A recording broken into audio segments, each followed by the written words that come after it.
Was there an Adam? Was there an Eve? Or did we evolve from what we conceived?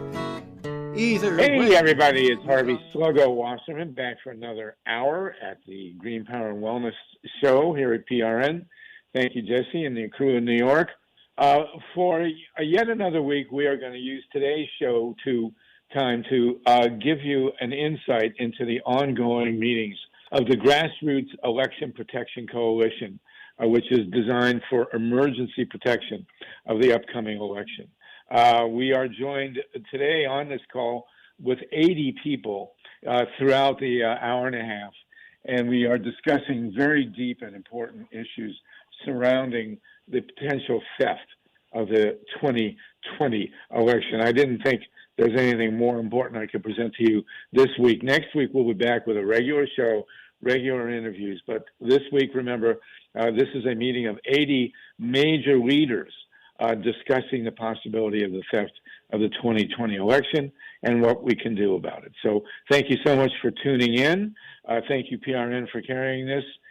We'll be back next week with a regular show, but what follows is a 90-minute meeting of the Emergency Grassroots Election Protection Coalition. Do listen in.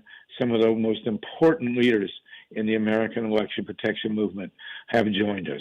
We'll see you again next week at the Green Power and Wellness Hour. But meantime, please do get involved.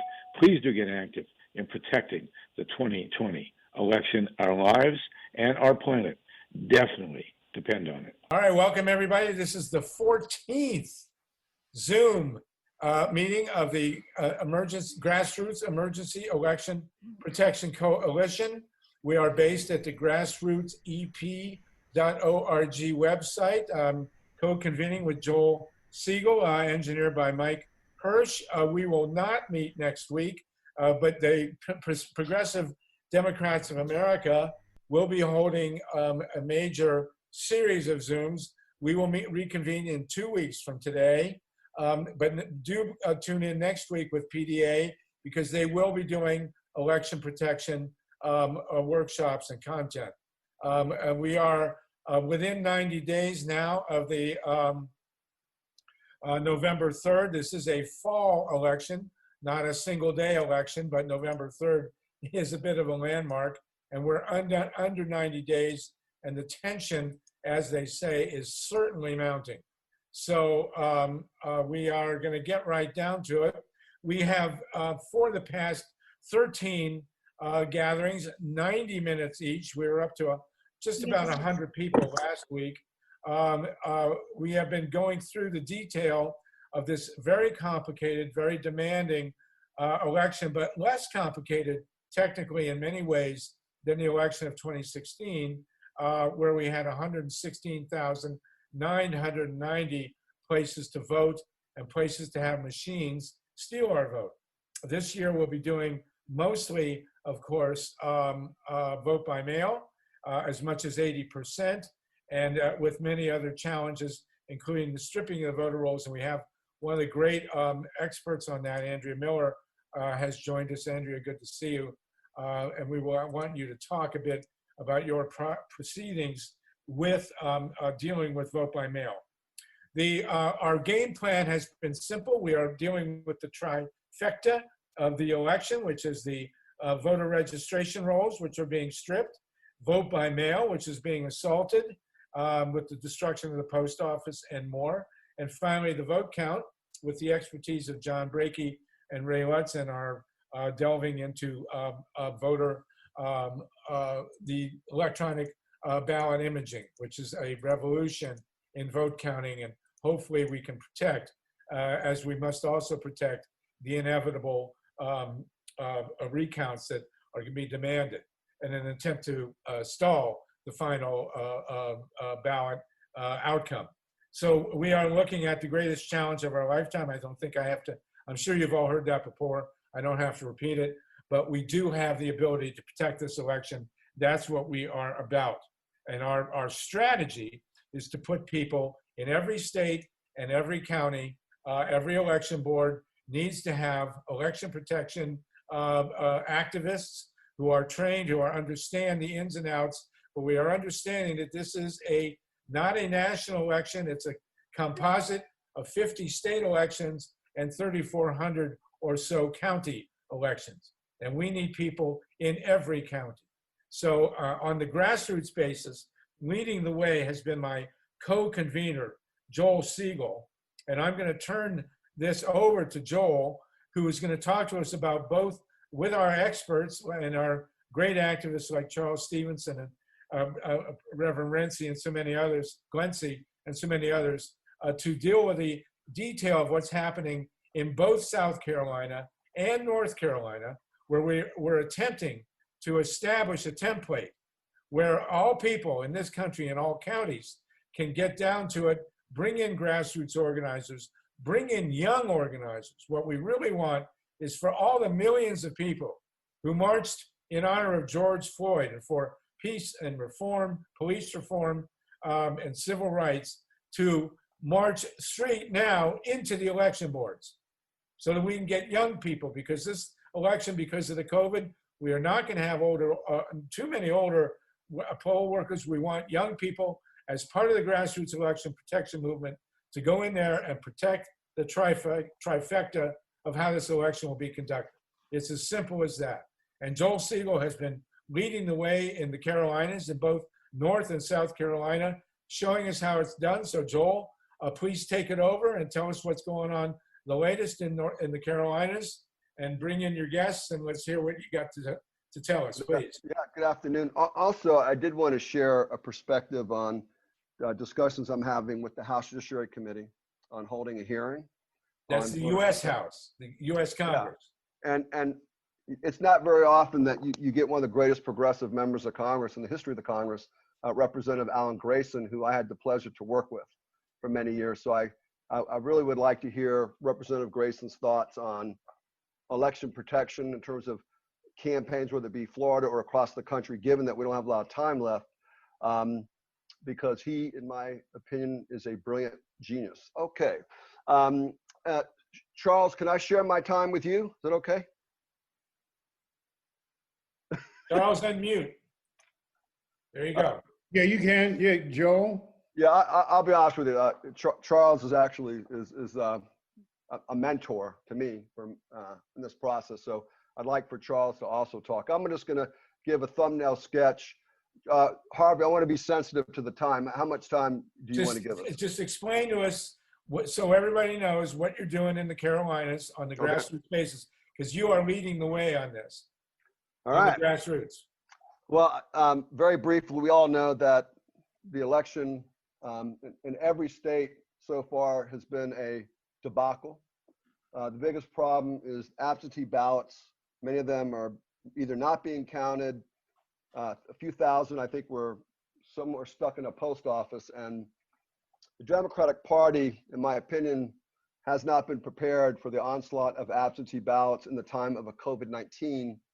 So in North Carolina, we think that is going to be a very, very important part of our work, is absentee ballots, and whether or not the Board of Elections are going to have the capacity to actually count them on time. If not, what Trump is doing, as everybody knows, or maybe you don't know, but they put in a postmaster general who never been a postmaster, and they're delaying the mail on purpose. They're slowing it down so the absentee ballots would not be counted in time. And then the Republicans and Trump could say, we have to extend the election. So anyway, what we're doing in North Carolina is quite simple. The African American Caucus is in leadership of the Election Protection Coalition, along with Charles Stephenson. African American Caucus is one of the most powerful caucuses basically within the Democratic Party. The AAC has a meeting this week with all the chairs of the County Board of Elections to discuss issues about election protection. I can't go into detail about what those conversations are going to be about, but vote by mail, voter purges, early voting, what happens on the day of the vote, election monitors, and counting the votes to ensure all votes are counted. And as Greg Powell told me last week, if we're going to have 50,000 people from the Trump campaign at polling sites, probably in the swing districts, then we better have I don't know if we can get 50,000, but we're very concerned in North Carolina about that. So we want to make sure that whoever's contesting the vote, Republicans, that we want to contest the contesters. And that, I don't see any organization around. That's one of the things that we're talking about. Will be a meeting this week. And I'm going to let Charles talk about this because this is his brainchild with Blueprint, North Carolina. What we're trying to do is real simple. We're trying to have a coordinated campaign with every single organization that's working on election protection, getting out the vote, voter suppression, voter purging, getting out early votes, absentee balloting, because right now there is no such campaign. And basically, this is Harvey Wasserman's vision, this idea of a coordinated campaign in the swing states.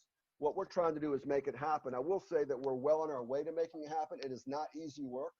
A lot of people are working in silos, but they have been very receptive to a coordinated campaign. I want, Charles, if you could take it from here, because your ideas about getting PSAs on African-American radio stations and let me just add, okay, Joel, let me just add two thoughts.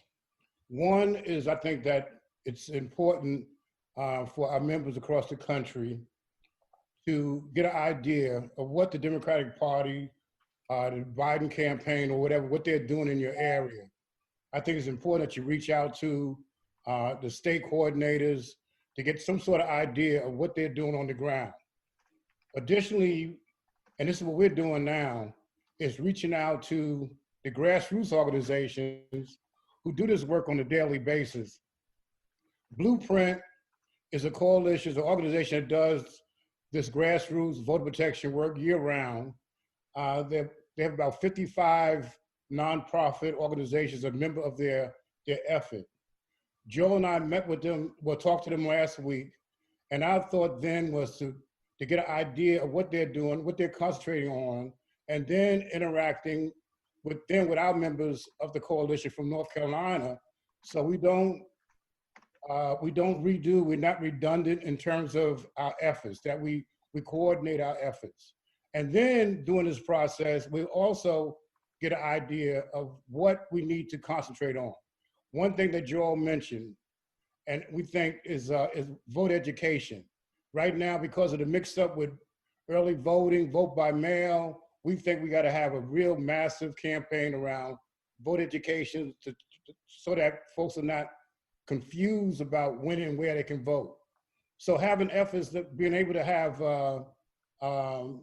PSAs, commercials on the commercial radio stations, having billboards that give clear messages in terms of when you can vote, where you can vote, those kind of things are very critical. So we're working on putting together that package. And hopefully by the next meeting in 2 weeks, we'd be further down the road. But what we want to do again is to coordinate the efforts that are going on in our state. And I want you to know there are many. And our efforts right now is just try to sensitize what they're doing so that so we're not stepping on each other's toes. So that's essentially what we're doing right now. Thank you, Charles. And also, we've asked Andrea Miller to be a senior advisor to our effort. And when we have our Zoom call with the different leaders across the country, we're going to ask Andrea to be a part of it so she can explain. She's already got all kinds of troop strength in North Carolina, but we want to make sure that Andrea is literally heard by both Democrats and progressive NGOs or whatever in terms of what she's already doing, which is I think one of the most incredible operations I've ever seen in terms of election protection. We should emphasize, Joel, we should emphasize that Andrea has really paved the way for all of us to understand how to deal with the stripping of the voter rolls. And her group, People Demanding Action, is the go-to place to learn how we can head into the first leg of the trifecta and deal with voter registration rules. She's working in 8 states. We want to use her template for all the swing states. Go ahead. Yeah, and for those who don't know what the trifecta is, Harvey has explained it on subsequent calls, but it's going to go up on our website Harvey, can you tell everyone the website? Well, again, the website where we have this is Grassroots EP, GRASSROOTS, E as in election, P as in protection.org. And there are articles up there about the trifecta, the voter registration, the vote by mail, and the vote counting. But Andrea is the one who's done the basic groundwork on protecting the voter rolls, and her work is the template, as Charles has mentioned also. So let's take that in to the Carolinas. Okay, go ahead, Joel. Sorry. Yeah, no, thank you. One common theme that I've heard both from our some of the most important African-American organizers in South Carolina would like to work on election protection campaign, but they need funding. If any donors are on this call, I'm very open and direct about progressives needing money, because often we don't have any. And we're going to have to professionalize the progressive movement, especially with election protection. We're going to have funding to pay people $500, $700 to do on, the day of or before or after working at the polls, or just to actually be an organizer. And I got to thank Harvey for getting our first grant, because without Harvey, I certainly wouldn't be able to do all this work. So thank you, Harvey. Let me talk briefly about what's happening nationally. I don't want to go into too much detail, except I am in dialogue at the highest levels of the House Judiciary Committee, where I used to work for 13 years. And the discussion that I had with them was that I felt like there was a need, and I hope that Representative Grayson can also talk about this as well, is I feel like that the governors of the states, let's look at like Texas, let's look at Alabama, just to name a few, the governors who are really, or even Georgia, who are actually engaged in active voter suppression, is I told the Judiciary Committee staffers that just because pre-clearance was taken out of the 1965 Civil Rights Act, it doesn't mean that it's dead. And that it's important for Democrats and progressives to make the point that if you take a section out of the 1965 Civil Rights Act, it doesn't mean it's dead, and that we should go on the offensive and tell Republicans, look, you're in violation of the 1965 Civil Rights Act, and subpoena these governors and subpoena any elected officials that are involved actively in voter purging, voter suppression, stripping and flipping, whatever it might be, and I think Bill Barr should be subpoenaed as well, because he's supposed to be an independent. You don't have to go to law school to figure that one out.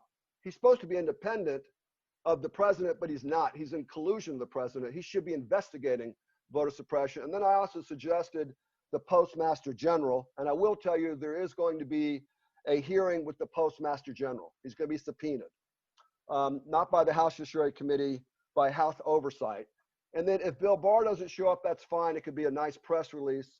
And then in terms of the witnesses, I was hoping we can get people like Harvey and Greg Palast, Barbara Onwine, the former Attorney General. We got to get the stars, but they need to subpoena witnesses who are doing the wrongdoing, because they're not being held accountable at all. And if you want to get national press and for people to understand how severe this is, we're back at Jim Crow.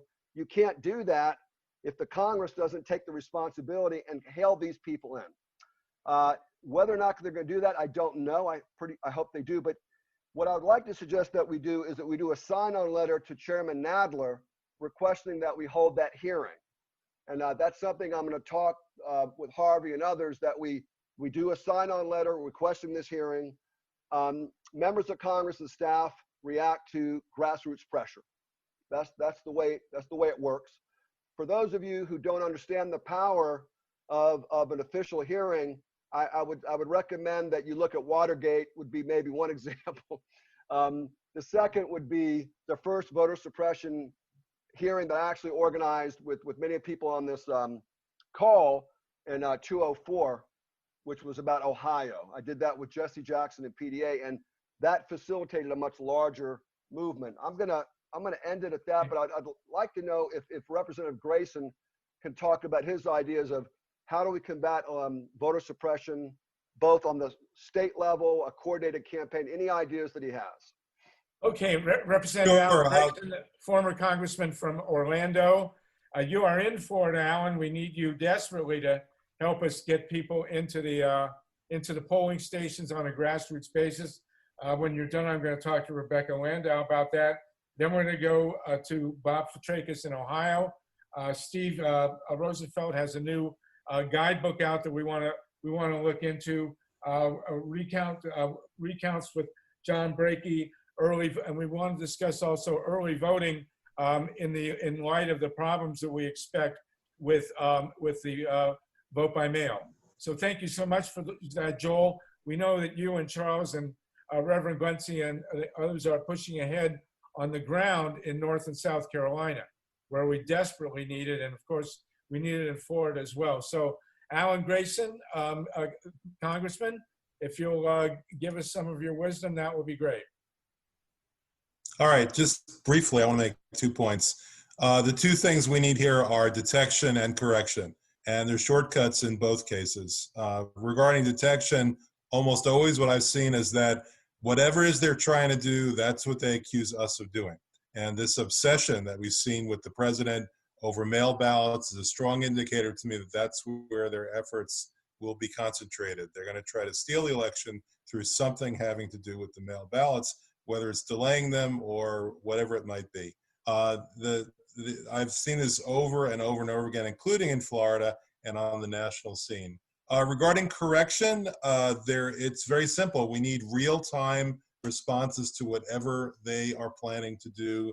As we see it, people need to be prepared to run off to the courthouse on very short notice and file lawsuits that need to be filed and take other actions, call them out in the media, and so on. Catherine Harris is somebody I got to know after I was in Congress, and Catherine Harris was the point person in 2000 for stealing the election for George Bush. People believe it was his brother Jeb Bush, but actually it was Catherine Harris. I've had a number of conversations with her about what happened back then. Her point is very simple. She was Secretary of State. She got a legal opinion from somebody saying that she should strike 70,000 African Americans off the ballot. Bear in mind, the election was decided by 537 voters, if you believe those numbers.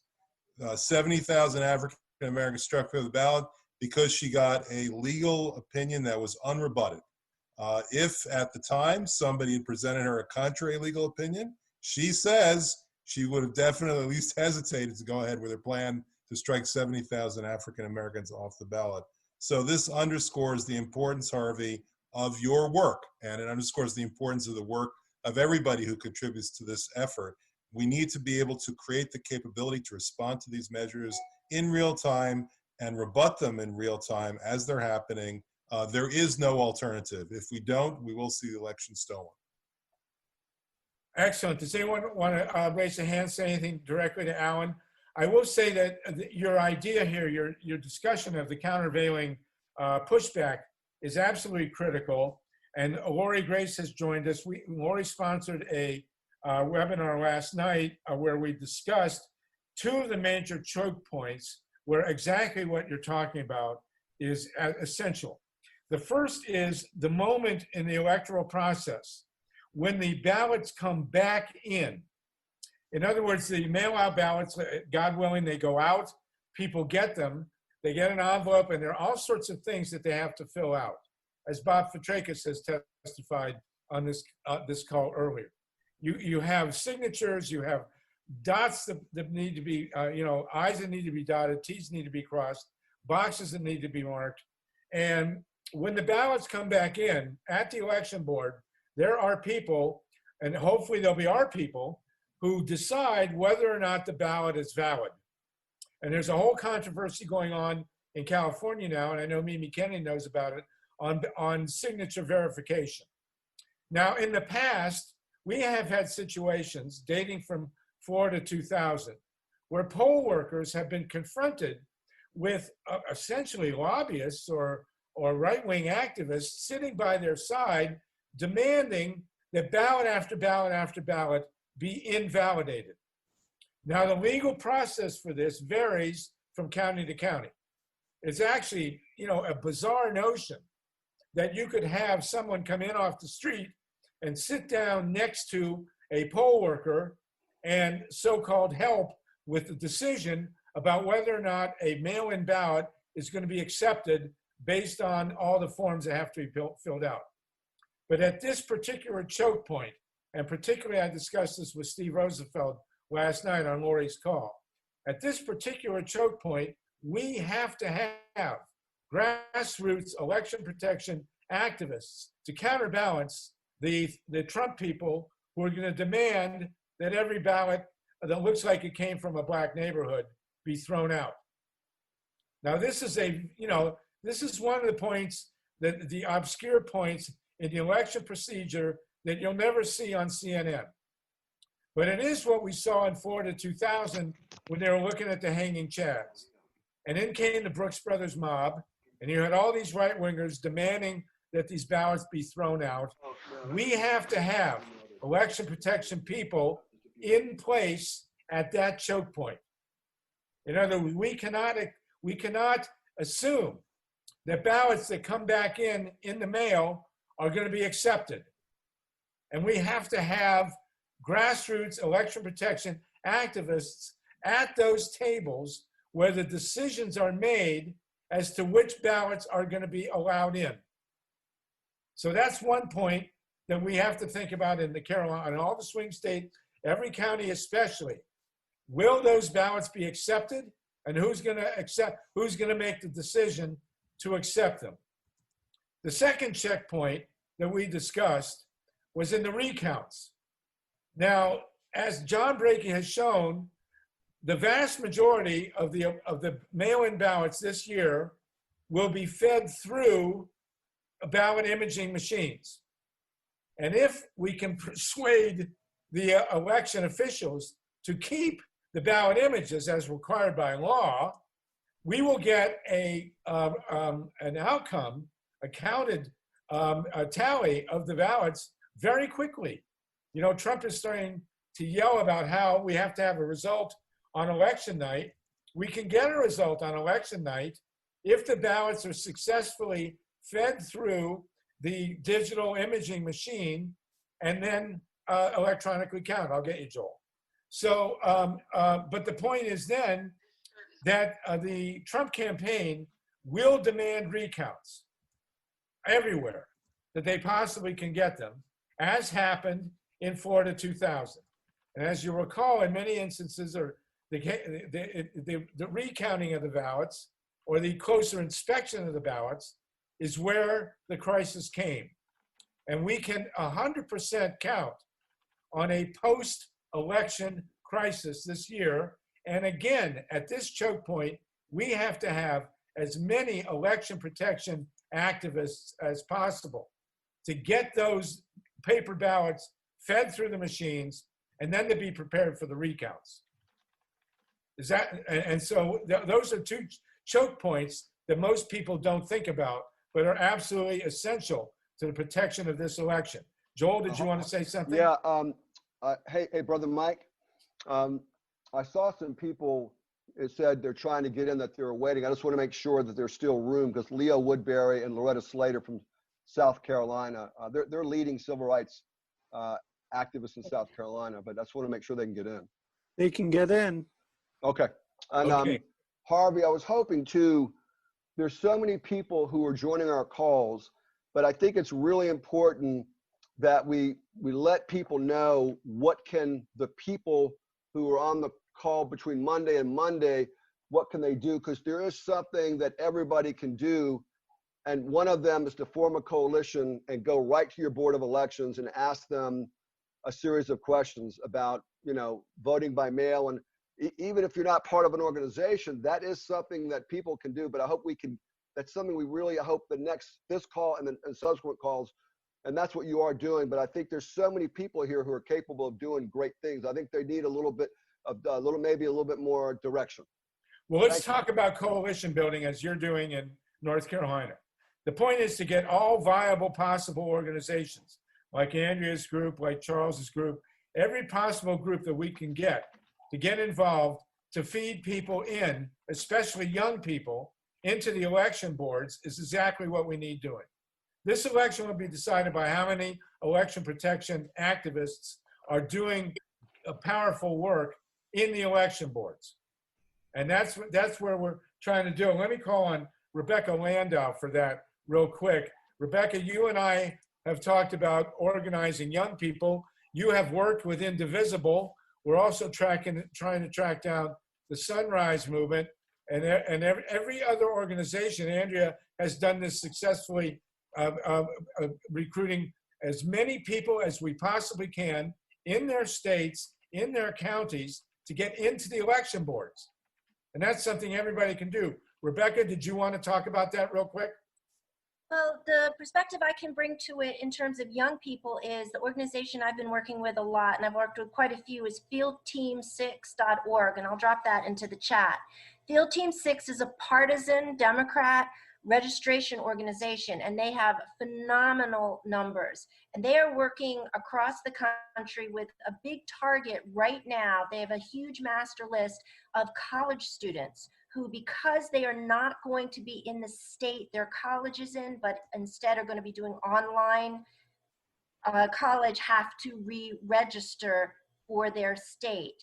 And so in terms of, and that would be one of the organizations I'm hoping to bring information from this meeting to, you know, again, to move out of that siloing, to add to that, speaking of getting them not just to re-register correctly, but to get them involved as poll workers, since we're losing poll workers.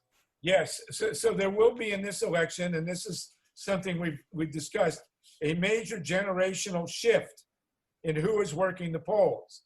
Our elders, including myself, I'm 74, are not going to be working the polls this year. There'll be fewer polls to work, but the whole burden is going to shift in a good way to young people. Can you tell us, you mentioned a big number, how many students, Rebecca, are on that list? My understanding is that there's about 40 million students on the list, and in the swing states, they've got 2.4 million in the high battleground states that they're targeting first. So anybody who is available to text or phone bank, they've got an amazing script, and they're boom, right away. And because they're registered as not a usual LLC or a nonprofit, they're a partisan group. So the script starts with, you want to save the world from Trump. And that gets people involved right away. Okay, of course, we are nonpartisan. We attack the Democrats, rightfully so, as well as the Republicans, but you're more than welcome to do that as an individual. If you'll post their link in the chat, Rebecca, that would be really great. And I want to, Andrea Miller, are you available? Can we talk to you for a minute, because you have successfully recruited a tremendous number of activists to do election protection work, not just in 6 states, but all over, or rather 8. Andrea, are you on with us? Yeah. Can you give us a hint as how you've been able to get so many young people pouring in to this election? Well, it's not really just young people. We work with faith organizations, and faith organizations bring their entire congregations. So we currently have 15,000 volunteers. A lot of them are in blue states, but we are now beginning to get the volunteers in our 8 target states. We expect to have more than 20,000 volunteers by the end of the month. We postcard, we phone bank. We lost you there. Andrea, we lost your audio. All right, well, one of the things that's unique about our texting program is Arizona, Georgia, Florida, North Carolina, Texas all use vote centers. Our system can look up the closest vote center. So we provide a ton of information for low information voters or just older voters who don't have access and or don't use the internet. So not everybody's got the internet. And a lot of the people who don't have the internet would be very consistent voters if they could figure out where to vote. Okay, that's remarkable. And please put your contact here in the chat room if you would. Emily Levy, you have been recruiting people as well in concert with Andrea. Can you tell us how your recruiting has been going? So I am the founder and director of scrutineers.With, which is a new organization that started in January to basically to help amplify the work of election protection groups around the country. We have almost 600 members now. We welcome organizations to partner with us and also individuals to join. We're at scrutineers.With, and we have working groups getting underway in a number of states. So we're set up to have groups in every state and territory. In some of those places we have people already, and in some we don't. So our biggest groups are in, I think, North Carolina, Georgia, New York, and California so far, but we've got a smattering of people in many other states as well. And so if you have a group, excuse me, that's focused on a particular state, you're welcome to come in and be part of our state group, and we can work with you on the project that you're working on. If you're working on a specific project and you need more people, there are ways you can partner with us around that. So I invite you to come to scrutineers.With and check us out. There's a one-time fee of $1.99 to join, which is something we do to keep bots out of the site. I hope it won't keep you out because none of you are bots. And we have a lot of stuff going on, and I don't know how much you want me to say, but we're— Well, no, that's good. Okay. That's good. Right. I appreciate that. And Cynthia Papermaster's here. She's with Code Pink. Maybe we'll have Code Pink on in the future to talk about their work. Can I just add one other thing, which is a big part of our focus is training people to do the sorts of election protection activities that many folks on these calls have been doing for years. So people who are new to it and are just like, how do I figure out what needs to be done and how do I do it? We'll teach you. Okay, and the number one question that I get when I talk about organizing is, how do we deal with the local election board? And that there are 3,100 answers to that. Every election board is going to be different. We have people who are actually got on the election board in Pennsylvania who've made a huge difference. In other cases, I can't give you an answer. But we desperately need people signed up and signed in to at very least be in the position to see how the votes are printed, to see how they're going to go out, and to make sure that they're properly received, all that stuff. And that's what we need organizations for. I want to mention one other, our engineer, Mike, is with Progressive Democrats of America, and will be later joined hopefully by Alan Minsky, who comes regularly onto our calls. And PDA has a tremendous national network, and they are committed to this. Well, Mike, do you want to say a couple words about PDA as far as election protection goes? Absolutely. Thank you, Harvey. We are launching, and we're in the process of launching, a website that will help people navigate the intricacies of learning what they must do to get an absentee ballot, to mail in, how to mail in their ballot, give them advice, help walk them through all of that. Now, of course, that's not going to help people who don't have internet access, but that will help a bunch of people who do have internet access. And I saw that Andrea put into the chat that she is actually reaching out to people the old-fashioned way, using postcards, the tried and true method. And so hopefully between doing it through paper and through the internet, we'll be able to inform and educate voters and get them ready to vote and help them because, you know, like Harvey, as you've mentioned, each state is different. I don't know if it's different county to county, but it might be in terms of how to get your ballot filled in and sent out. And also we're talking about getting people to remember to mail their ballot in, because one of the things that came up on the Zoom last night is that, oddly enough, absentee ballots, mail-in ballots that you leave on your kitchen table or in a stack of papers are not counted through no fault of anyone's, but we need to make sure that people understand Don't leave it on the table. Now, we have on the call one of the advocates or one of the experts on voting in neighborhood drop boxes, Steve Rosenfeld. And Steve has also just put out a guidebook on voting. Steve, do you want to jump in and explain how to get your guidebook and what you've been doing with researching neighborhood drop boxes?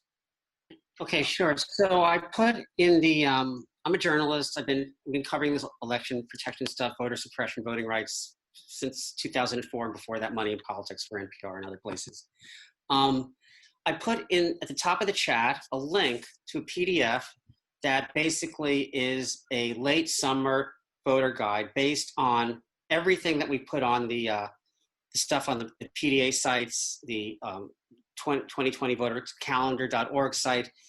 It basically encourages people to make a plan, to register, find out how to get a ballot, and figure out how to get to return it so it will be counted. It goes into what we know so far. And a lot of this is not necessarily just get a form and fill it out.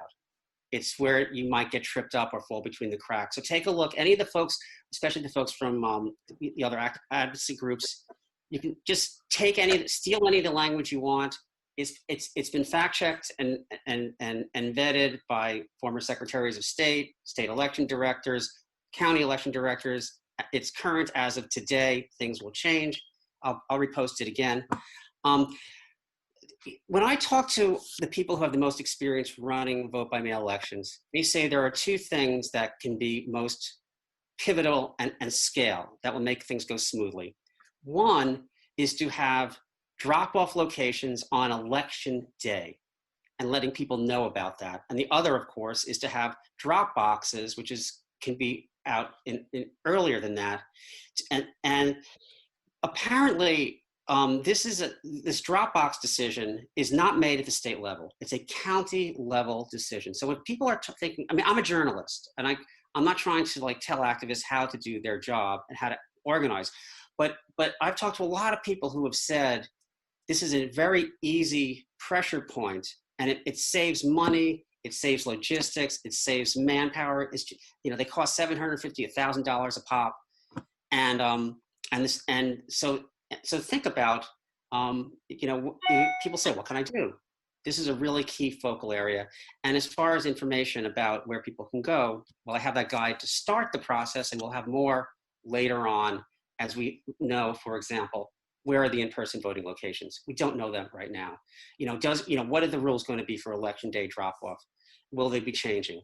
And I'll just leave it right there. So thanks everybody for being on the call, and just check that out.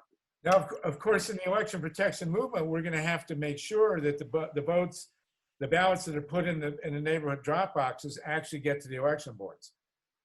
And we can envision if there are 50,000 Trump people out there of these boxes being burned or blown up, or the ballots somehow not finding their way to the election boards. So these are things that we also have to be concerned about. Does anyone have any questions for Steve about the handbook? I've got a hand from Jen.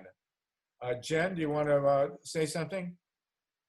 Oh yeah, just quick question. When I heard that there's going to be a website with information about voter being registered to vote, etc. There are a lot of websites doing that. And one thing to look out for, though, is making sure that your own state Board of Elections has updated information on it. I know I talked to Bob Fitrakis, and that was a big issue. It will be, as these kinds of confusions are intentionally being caused in some instances. So I just wanted to add that, as well as what Steve is talking about. These drop boxes are exactly what are being targeted in right-wing media, and we have a huge media problem. And so don't know about that one. That was me. Yeah. I just want to respond to one thing that people are talking about in the chat, Harvey, which is this. There are a lot of groups out there that have websites like vote.org. And I'm told by people don't use them. They are the targets for cybersecurity attacks and vectors. What you want to do is deal directly with your county election officials. And this is what is in this guide. This is not just coming from me. This is coming from former secretaries of state and other people like that. Some of these groups are in the voter data broker business. Their websites, backends brag about how successful they are grabbing people's cell phone numbers and doing contacts. The problem in 2020 is we don't want to have people have to rely on a middleman to say, I'm going to take care of this for you. And then they show up and all of a sudden it's not happening. And so we have to tell people to interact with the local officials, whether we like them or not, and make sure that their information, it's their address, it's their mailing address to get, and it's their signatures too, that it's current. And then you can go from there. And I know there are lots out there on these registration things. You know, Jen is talking about these groups. I keep hearing from people, and we heard last week in Virginia, there was a group that they got $18 million to mail out absentee ballot applications. And they screwed up the return addresses between certain cities and certain counties. That is and they're pro-Democrats. This is a colossal self-inflicted wound. And there's going to be stuff that could be like this on the other side. In 2018, TurboVote didn't turn in tens of thousands of voter registrations. The way around this is just deal with your local election officials. And I don't like to be the bearer of this kind of news, but I'm just saying, you know, it's so precious. We got to just be careful. Actually, that's what I was saying. That's what I was saying, actually. I was saying we have to be aware that the state websites are up and running. And thank you, Andrea, for your link. If there are places where all the state websites are in one place, that's the easiest. But we as activists have to make sure that the state and counties are bearing the correct information. That's exactly what I'm saying. Thank you. That's true. Yes, Dr. Ruth? Harvey, I'm sorry. No. We have a dignitary, we have Dr. Reverend Leo Woodbury, one of the most important civil rights activists, environmental justice activists, and he has little time. So I want to make sure that we can get him on. Yes, please. Dr. Woodbury, give us a hello. Yeah, hi everyone. And I'm sorry I have to jump off. We actually, we have a press conference coming up with news media with all the Democratic nominees for the county of Florence in South Carolina. So we're having a press conference to encourage people to campaign safely with mass social distancing, etc. And also having a press conference about children returning safely to schools, and not just giving out notebooks, etc., but also giving out masks and gloves and sanitizers and that kind of stuff. So we have all of the Democratic nominees in our county coming together for this TV press conference. So I'm going to have to jump off. Well, we hope Joel invited me on to share some of the experiences that we've had doing grassroots organizing. And we're working on several campaigns, from Jamie Harrison to Melissa Watson running for the State House District 62, and for Congressional House, State House candidates, sheriffs, all of that. And so what we found that when it comes to absentee ballots, we literally, I'm the director of New Alpha Community Development Corporation, pastor, Kingdom Living Temple Church. We have a stack of applications for absentee ballots that we keep in the church. And what we have found works best, and thank you, Stephen, it has to be done on the local level. Yes. So we hand out the applications, we go around to people, we use things like the events that people are having where they're giving out food to people, produce and food all over the country. Yeah. We're using that to register people, letting people know in South Carolina, if you have not voted in the last 2 presidential elections, your name has been purged from voter registration rolls. And we found with absentee ballots that we go to individuals. Yes. We hand out the applications with flyers, with numbers, with email addresses. They contact us. We take the applications to the Election Commission office, and then once the ballot is mailed to them, we send people out who go to their homes. If you are not a paid campaign staff person. That's right. You are allowed, at least in the state of South Carolina, to be there when they fill out the ballot. You can't tell them who to vote for. That's right. You can actually sign as the witness, put all of your information in, let them fold the ballot up, put it in the envelope, seal it, and then we take it to the election commission. We're really concerned about that in the South, in South Carolina and other states, because we don't know how much more COVID is going to strike. Also, for November 3rd, that is the hurricane season for us. So there is no guarantee that people are going to make it to the polls if there's a tropical storm or a hurricane. So we're pushing to get as many people absentee ballots in as soon as possible, and to get people physically to the polls, to get them to vote early. Another thing that we're running into is that in a lot of these cities and towns, the cities want to expand. And how they do that is by asking people if they will rezone their homes and their property to become a part of the city. So where I live, the subdivision I live, I'm in the county. The house on the left of me, the house on the right of me, both belong in the city. So the precinct, the people at the precincts have no idea oftentimes where a person's home is located. So we had people who were being turned back at the polls, calling us saying they told me I couldn't vote.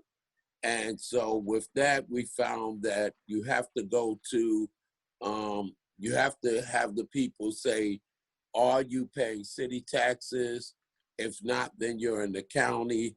And if the people at the precinct are not responding, then you have to call the election commission to get that straight so that people can vote. The last thing that we're really pushing is turning out non-traditional voters, both registering them and getting them to the polls. So we have a tremendous opportunity in that during this time, a lot of college students who typically would be on campus and wouldn't come home just to vote for the day, they are home. They're in their homes now. And so we are going to university, college websites, looking for the pages that where there's student organizations, contacting those people so that we can get in touch with college students. And also, we've been contacting jails. We've had some jails agree that because they know whether or not the inmates are on parole, whether they're on probation, whether or not they've been convicted of a felony. If they have not been convicted on a felony for a felony, and they are not on probation or parole, then that means that they have the right to vote. And so we're going into the jails and we're registering people and we're giving them absentee ballots that once again, we go in and we collect and we take to the election commission. That's right. So it's a different time. We have a lot of people, elderly people who don't want to come out because of COVID. We have a lot of young people who traditionally have not voted. We have a lot of incarcerated people in jails who still have the right to vote because they haven't been convicted of a felony. And so those are some of the things that we're doing. And if someone has some questions or insight or just information that might be able to help us, that would be great. But I am in agreement 100% that the best way to do this is to go down to the ground, do the grassroots work that we have to do to ensure that people's votes are counted. I don't want to count on the mail because Trump and others are already setting the stage for saying that that is rigged. And the way we get around that is to make sure that the votes get in and that people are taken to the polls early. That's fantastic. I hope we can get a written document of all the things you're doing. Your process of getting to the voters is absolutely spectacular. And that's exactly what we need. Joel Segal, did you want to jump in on that? Yeah, that was an incredible presentation. I would like to say that Reverend Woodbury and Ms. Slater, Loretta are also leading the whole effort on climate change, leading the effort on climate justice and a just transition, works very closely with Vice President Al Gore. But what Leo has told me is that when he has talked to people in Florence and in South Carolina about being part of an election protection campaign, they need to get paid. And that's, that's the reality. And I hope that we can get to Tom Steyer and some other, what I call the 1% left, send some kind of a campaign document to donors and get the money to North and South Carolina. Now, Andrea has got an incredible operation, and you'd have to talk to Andrea about what she could do, with a few mil or a few $100,000. But I just, once again, I'd like to stress the importance of getting funding to Reverend Leo Woodbury and others who are doing this work. So what Reverend Woodbury has done here is really a template for what needs to be done on the grassroots basis. And I assume, Reverend Woodbury, you have friends inside the election commissions?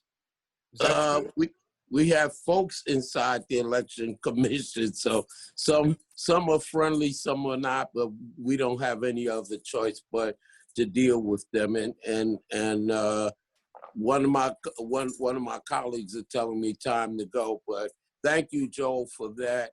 Thank you. Thank you. We'll have to have you back. Thank you, Loretta.